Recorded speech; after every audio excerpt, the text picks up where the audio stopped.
The El Paso County Sheriff is putting policies back in place that allow his deputies to cooperate with U.S. Immigration and Customs Enforcement, or ICE. The changes allow his office to communicate with ICE agents about undocumented inmates at the El Paso County Jail. News 5's Maggie Bryant was at the news conference today where the sheriff announced the policies and a new bill hoping to take the partnership a step further.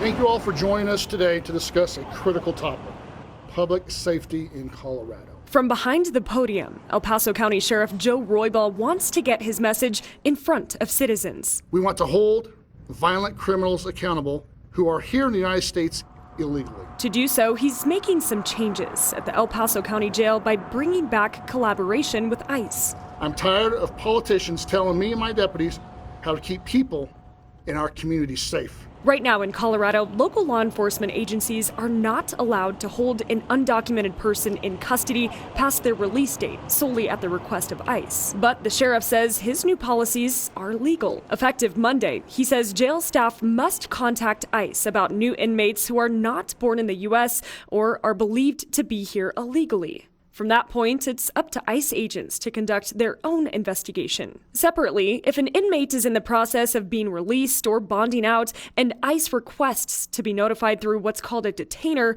they will be contacted. If ICE agents show up before the inmate has been released, that inmate will be placed in their custody. If ICE does not arrive, the inmate will be released. Violent criminals such as drug dealers, human trafficking, rapists, homicide suspects, those are the people we want to go after. During this news conference, sheriffs from across southern Colorado also announced they're taking another crack at passing a bill that would let them work even closer with ICE and hold undocumented immigrants in custody at their request. We have no desire to deal with families, do roundups, single moms, grandparents, or any other undocumented illegal aliens.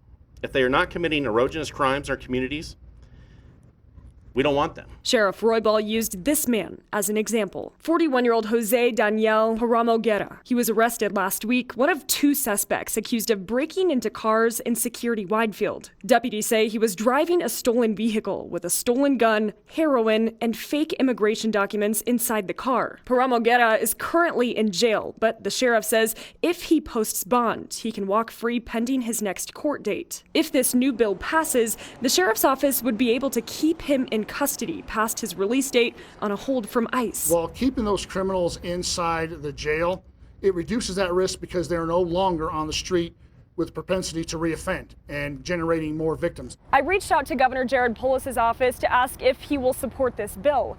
His office sent a statement saying, Governor Polis has been clear that Colorado will work with federal law enforcement agencies in apprehending dangerous criminals to make Colorado safer.